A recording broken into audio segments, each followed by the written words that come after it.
You have no idea like who is sitting in the room when you start giving talks to larger quantities of people, like the ripples that come off from sharing your truth.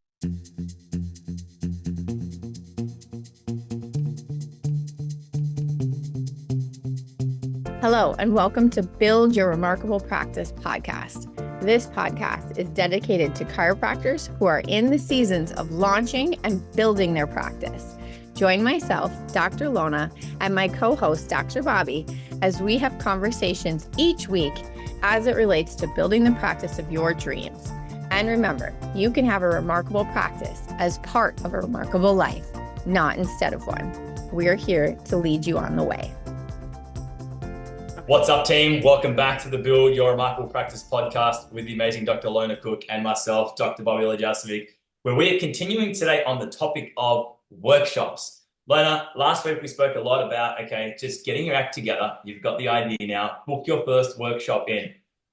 What's your hope now 1 week later? The people that book the workshop in, what are your thoughts? Yes, that somehow you've set up a talk in October or November or December, somewhere in there. You've got a date, and now we're going to help you plan for it.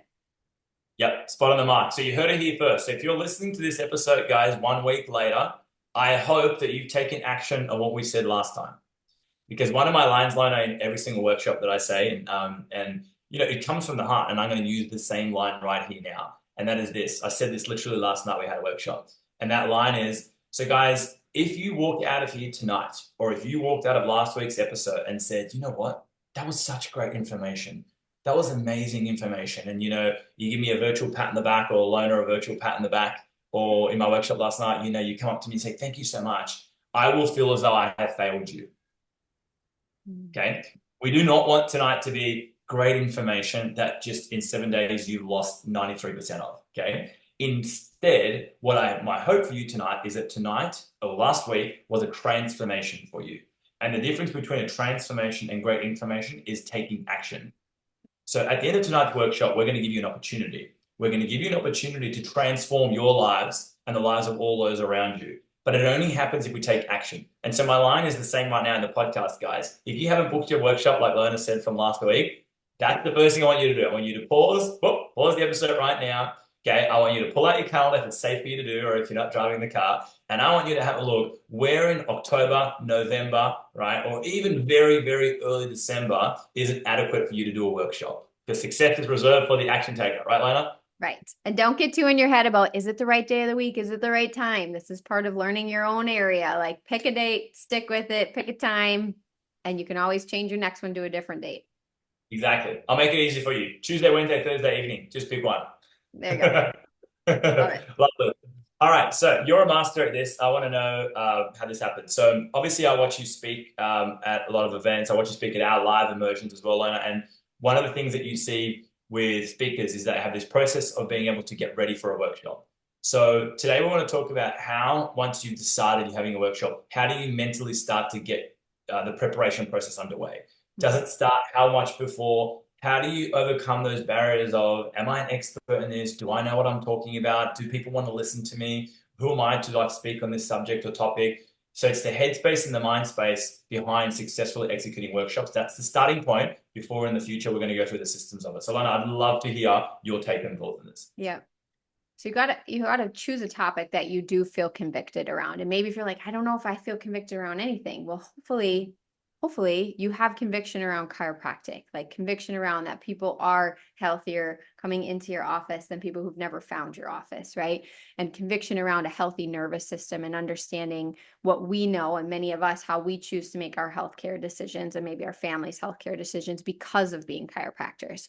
So then you can reverse engineer it on some level where you're like, okay, what does the public need to know, or what does my practice member need to know deeper that I could share from a point of conviction, right? Ultimately, you're trying to help them better understand why chiropractic care is a natural choice for them and it's something they're going to do for their lifetime, but you may have to speak a little different language in how you vet them for the talk. So it might be that you're doing a talk on digestion and you have to ask yourself how do I relate it back to the nervous system and this conviction I have around the nervous system, as well as do I have any stories that I can powerfully share from that feel authentic, that relate to the content? So that's part of how I get ready for a talk is I will only choose a topic that I feel passionate or excited about, right? Same thing when I'm talking to a group of chiropractors. I may have certain slides I need to get across, but I will use those slides in a way where I'm using stories to illustrate what I want them to receive as far as the message from those slides. Because you can have slides and tell it 100 different ways depending on the stories you tell. And those stories are the part where it makes it really unique to you because it needs to come from you. So, I use the digestion example. So let's just keep going with that, right? I'll use a personal example. If I was going to give a talk on, a lot of people have upset digestion, right? And issues with like gut, and the gut is something that people are learning that they need to be aware of, right? Ultimately, we know that the nervous system influences the gut majorly. So we can give a chiropractic talk, helping them better understand how their nervous system is intimately connected to the function of their digestion, right? And what made it real to me is like one of my stepchildren was having issues with their gut. And I realized, this isn't a talk I give in the office usually, but I realized like, man, I could give this talk now because the process I went in helping her understand, I realized 80% of our practice doesn't know this and doesn't know how to just break it down to simplistically understanding why they're not pooping or why they're not, et cetera, et cetera. And we need to have those conversations with them, but we don't want to do it one-on-one. We want to do it in a group setting where they understand how their bodies are wired. So when you have those experiences, whether it's tableside with patients or in your own family, those are ripe for you to create a talk around, right? I love that you brought that up. You absolutely nailed it. I had one of my associates come up to me after our workshop that we did most recently, and I went for about 60 minutes maybe in the talk. The question that he asked me was, hey, so how do you know what you're going to speak about? Like, how do you, like, does it take a lot of preparation? How do you know, like, every word that's going to come out of your mouth? Like, how do you know your scripting is kind of what he was asking me. And, I gave him some tips and some advice, and maybe we'll do a separate podcast on this about what are some real kind of high level top 10 tips around nailing a workshop. But one of the things that I say is you need to know your workshop. You need to know your slides, right? However, it all starts off with you need to have a solid conviction, understanding around the principles and philosophy of chiropractic. Amen. Because what you need to recognize and realize, guys, the principles of chiropractic are really just health principles, they're universal laws. And the moment that you have that realization is when you have your breakthrough, that you're like, I then put those universal laws and principles through anything. Mm-hmm. Okay. So step number one is actually go back. And if you're a seasoned doc, go back and reread your philosophy. Go back and get re-dipped in the principles of chiropractic. Look at the foundational principles of chiropractic and how they work and how health truly comes from within. That's the starting point, right? You've got to start there because that's going to lead you to convicted state. And that convicted state is going to say, okay, well, I've got a message to share. For example, Lona, I was doing a mental health workshop. It's interesting that you should mention that because, I then look at different topics. And because these health issues are so profound, I start to recognize, shit, I've had them all in my life. Sorry about the profanity, okay? But I've had it all in my life or someone around me. So I did a gut brain connection workshop and I'm like, what story could I tell about this? Hello, knock, knock, knock. I had a 3-year condition where I had an autoimmune disorder that my hands were going out of control because when I was a student, there was a GP that started to put me on 4 courses of antibiotics. Is that not a gut story? Yes. Okay. Then I'm doing a mental health workshop. I'm like, mental health, I've been really blessed, like in my family, like I don't. And then I was like, hello, knock, knock, knock. My uncle has clinical depression. His eldest son, clinical depression, very close to our family. I'm like, well, hang on. And I watched this guy, decay through his life through clinical depression and the cocktail of drugs and medications they put him and all the serotonin, everything they put him on to try and deal with it. I was like, hello, hang on, it's right there. Mm-hmm. Every single time that happens to me.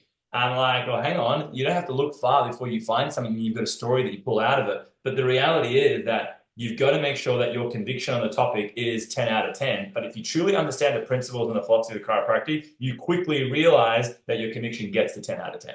Mm-hmm. And what Bobby just said there too is that if you can, because the public is having a different conversation in their mind because they don't know our foundation and our principles and our understanding of the body. That's why we're having the talk to teach them, right?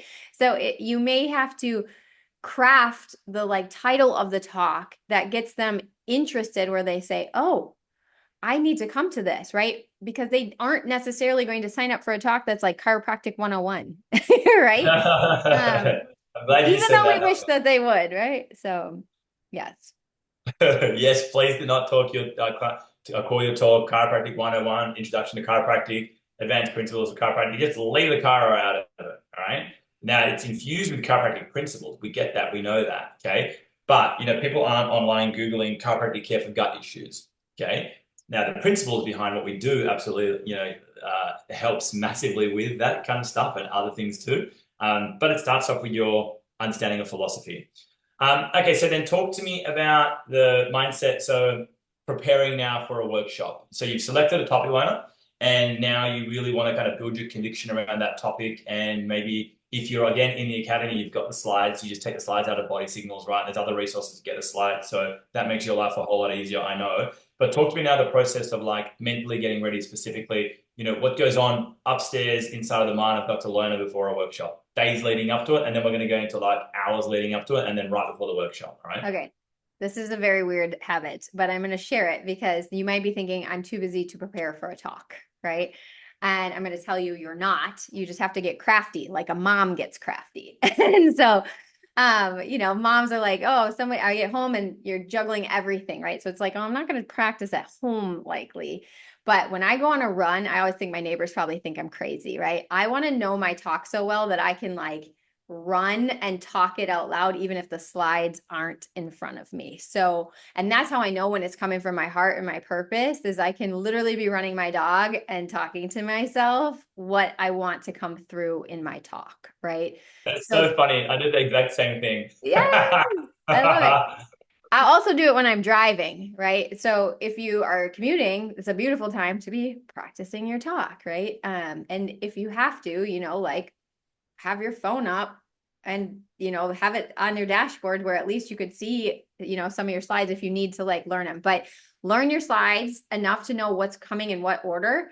And so you can start to just like do it even if they're not in front of you. Then it's going to come through very like organic when you get to that place because you've gone through it enough that you don't even need the slides to like lead you through it. Oh, all right. That is absolute mastery there, guys. You just heard a master inside the brain of a master when it comes to public speaking. It's so funny you should say that because I do an almost identical process. I don't run, but when I do my cardio, I do the same thing. And it's interesting because, in that answer to that question, I said that my associate asked me, like, how do you know what you're going to talk about? Like, how do you know, like 90 minutes of scripting, like in a row, if you do a 90-minute presentation sometimes. Or what about sometimes I speak all day at certain emotions? Like, how do I know what I'm going to speak about all day? And the answer is I don't know every word that's going to come out of my mouth.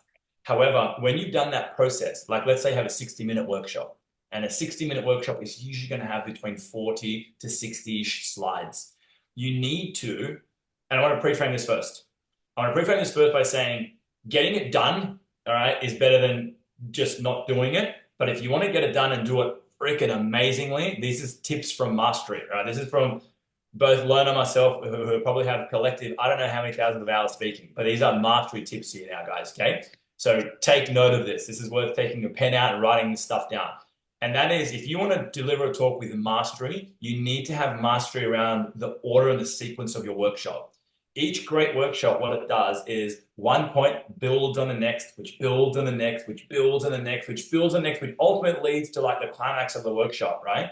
And then straight after that is when the offer is introduced or the action step for what happens next. So I love that you mentioned that and that you spoke in more detail about that, Lona, because I do the same thing. When I'm preparing for a workshop, I need to know the slides without looking at them. So if I go for a 45, 50-minute walk, I can in my head rehearse everything from like the opening, who's the audience, what am I going to do, to the story, how am I going to open up into my story? And then you need to put extra time in preparing your stories. Okay, the story shouldn't just be, oh, that's right, I'll tell a story. I remember what happened to me when I was 10. No, you need to craft how you tell the story. What details do you describe? Where do you pause? Where do you introduce the pain point? Where do you introduce the enemy in the story? Where do you introduce the breakthrough in the story? Okay, this is more mastery stuff, which we can get into another time. Then I need to know, all right, then slide 3, I start setting the frame. Slide 4, 5, 6, I'm talking about the statistics, the problems, the issue that we're facing at the moment. Then slide 9, 10, 11, I start going through, well, what's the actual, solution to this? Well, what is the better way? Then slide 13, 14, 15, I start unpacking, part of the solution. And then slide 17, 18, it's nervous system, it's subluxation, it's stress, it's accumulative load. Then slide 22, 23, 24, it's different stresses, right? I'm going to be talking about physical, chemical, emotional stresses. I'm going to link that back to my story in the front end where I spoke about my hands breaking out, and I'll talk about the different stresses in my life at that point that I didn't actually recognize. Then slide 26, 27, 28, that's when we start introducing the solution. And the solution is whatever it is, right? It's chiropractic, it's adjustments. Then slides 30, 31, 32, I start having the research behind it. Slides 35, 36, 37. Like you have to have it crafted in your mind like that, where you know the flow of it. Mm-hmm. And Totally. I'm so stoked And that I heard you say that. well, and Bobby, if you're listening right now, and you're like, okay, you two sound overwhelming. I'm not going to go running. I'm not walking. I'm not going to know all my slides. Like, know that you can use your slides, right? But you need to know what's on them.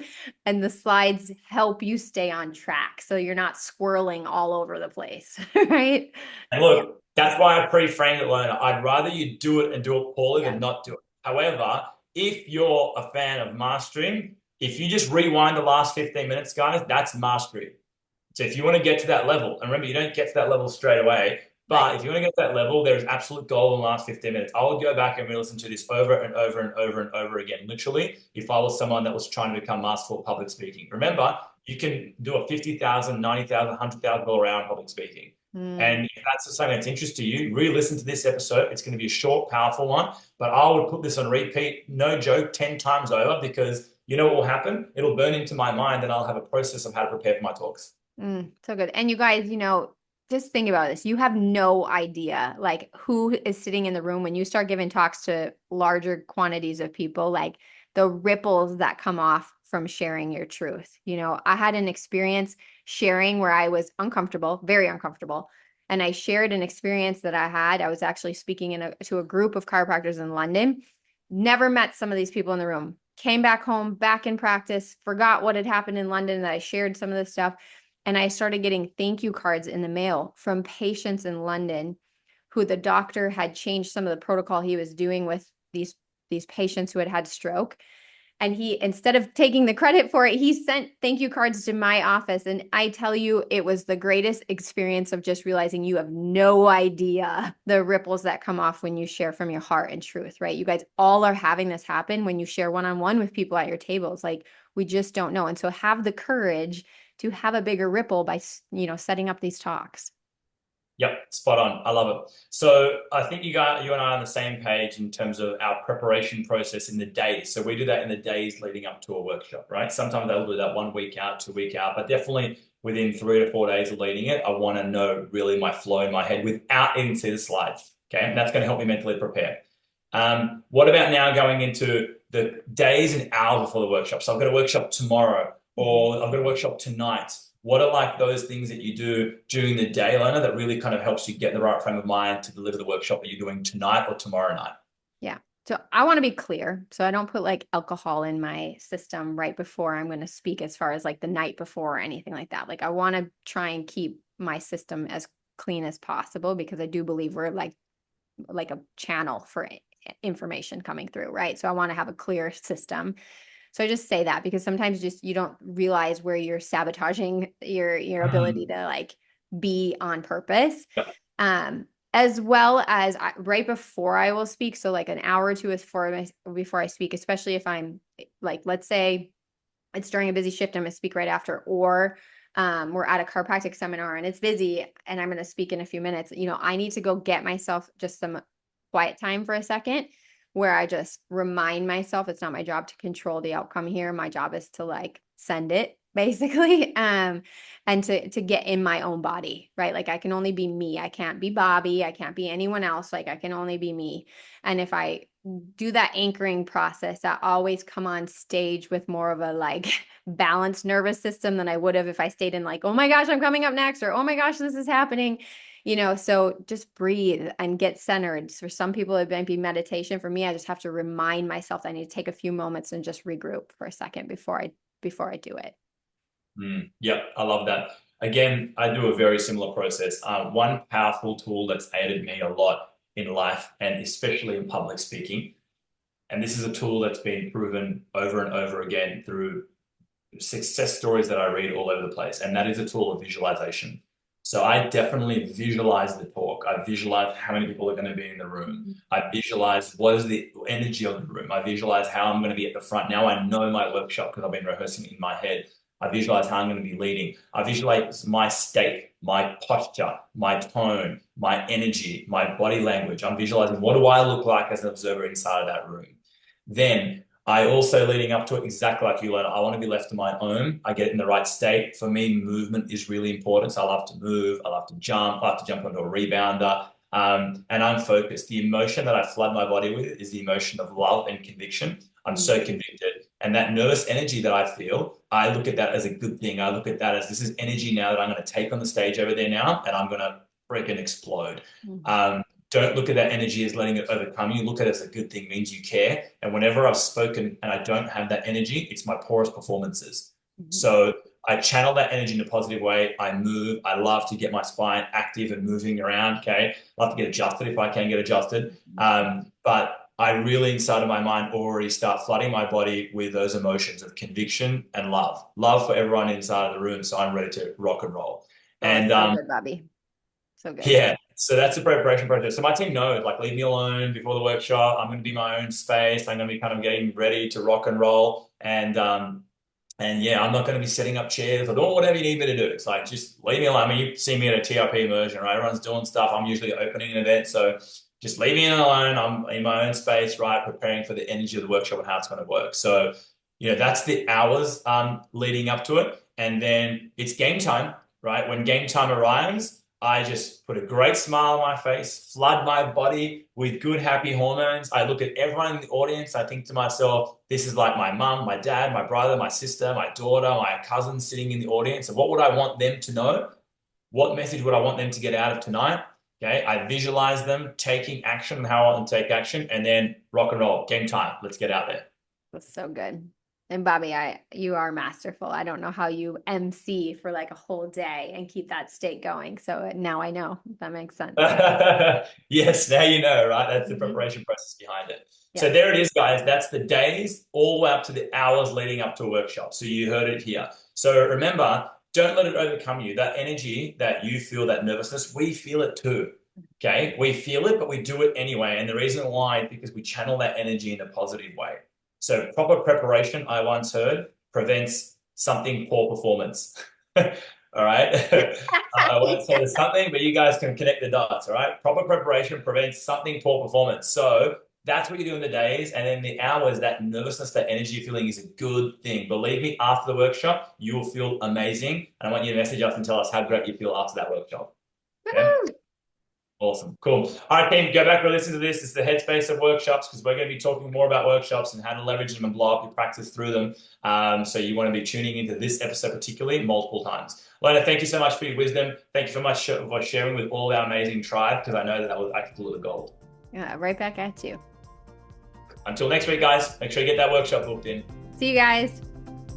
Thanks for listening to this episode of Build Your Remarkable Practice podcast. Remember, what the world needs now is chiropractic, and what chiropractic needs now is more successful chiropractors. If you like the podcast, please subscribe, share with your friends, and leave us a review. And if you'd like to connect with us personally, please click the links in the show notes to schedule a call.